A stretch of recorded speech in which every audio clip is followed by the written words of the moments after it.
Hey there, how's it going? My name's Coop. Welcome to Think, Can, Will.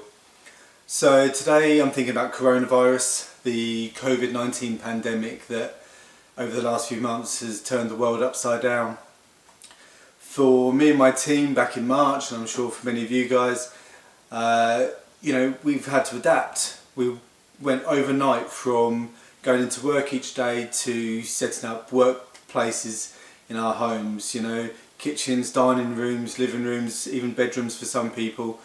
So we've had to adapt. We've moved meetings online, we've had to rejuggle how we look after our various priorities, and in many cases we've had to change the way we do many of our processes and procedures. As restrictions start to ease, people are talking about going back to normal and returning to work. Now, as quickly and as easily as many of us adjusted to the new way of working from home, actually returning back isn't going to be quite as straightforward. So if you're like me, you're going to want to make sure that the transition back for your team is going to be as comfortable, as smooth and as safe as it can be. So I've got 5 tips for you to help make that transition just a little bit easier. Hopefully you'll find them useful. Okay, number 1, first thing I would say is realise that things aren't normal. Sure, you're back at work, but things are far from the normal that they were back in March or whenever you went into the lockdown situation and started working from home. So make allowances for this, okay? Now, for many people, that might be changing start and end times. Can people come in a little bit earlier? Can they start a little bit later?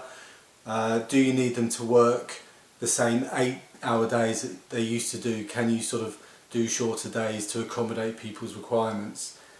People have still got other stuff going on at home, other responsibilities, so try to make allowances for that. If it's relevant to your organisation or your industry, can you accommodate extra breaks during the working day just to ease that pressure, ease that return, or allow them an extended break, an extended lunch break, anything that you can do just to help them feel more comfortable coming back to work, being at work, being away from the family and the care and responsibilities, so that they can just make that transition a little bit easier. So the next thing I would say is have empathy.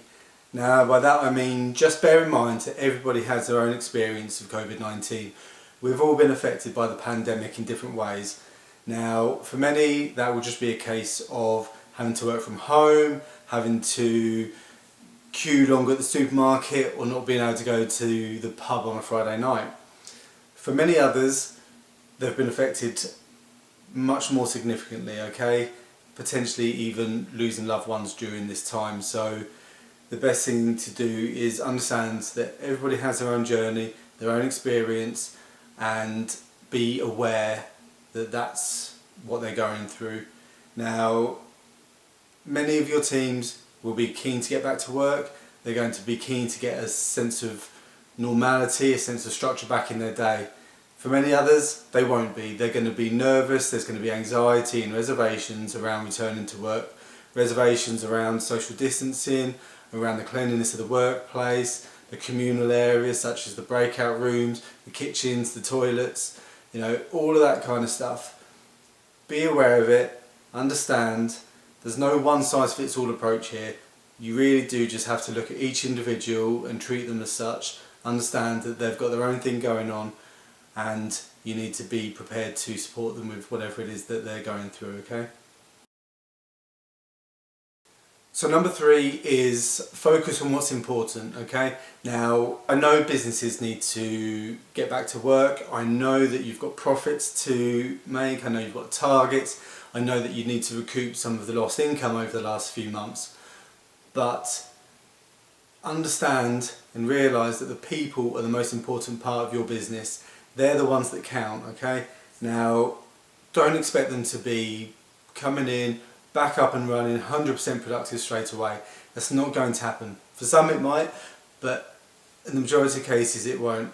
Take your time, support them with it, focus on giving them what they need to get back to work, focus on helping them return to normal.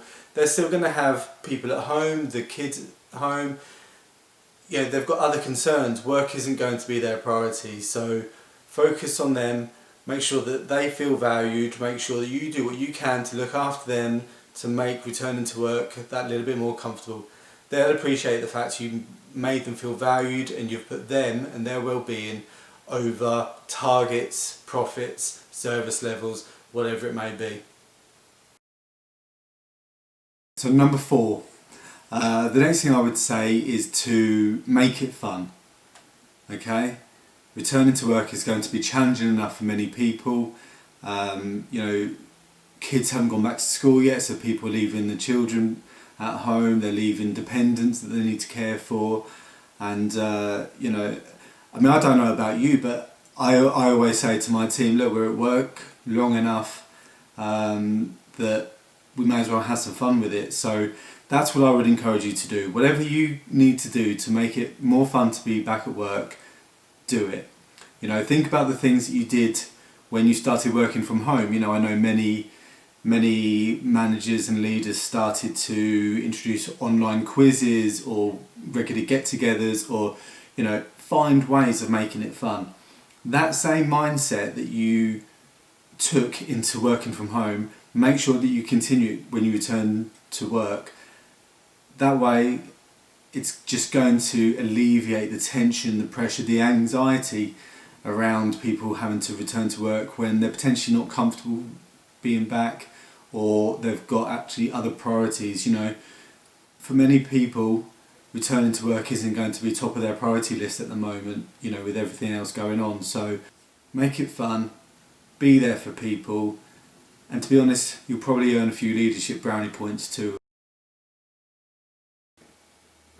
Number 5, final one, is continue to adapt. Right now, you've had to adapt to get everybody set up working from home. Like we said, you've had to adapt processes, procedures, pretty much turn everything upside down. Now, just because you return into work doesn't mean you automatically go back to the way you did things before. Look at what you did. What have you learned over the last couple of months? Is there anything that you've done differently? Is there anything that you've introduced that could improve the way things could be done going forwards? Now, if there was anything that worked, keep it, or at least find a way to try and keep it.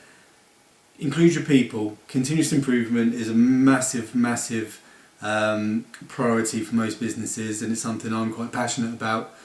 The thing I would say is use your people. They're the best ones. They're the ones that know exactly where your processes, your procedures just freeze up a little bit, and they're the ones that can drive forward the change for you with your support. So when you get back to work, talk about the improvements, talk about how you can continue to adapt, include your people in the conversation, support them to help make those improvements part of, help them become BAU. And what you'll find is that conversation, that focus, will give you a sense of purpose, it will help focus everybody's attention, and it will help bring back the sense of unity which potentially you may have lost over the last few months that everybody's been working from home. Okay, so there's my 5 tips. Hopefully you found them useful. The reality is, as I've said before, returning to work may actually end up proving more challenging than getting your teams working from home. Hopefully these tips will help make that transition just a little bit easier.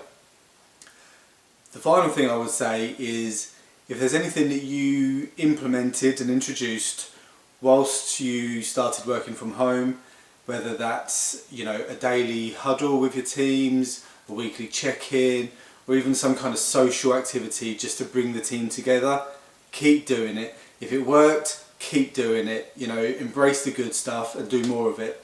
That's only going to help keep the momentum going. If you're like me, you're going to want to make sure that it's as safe, seamless and easy as possible for your teams to return to work. Remember, if you think you can, you will.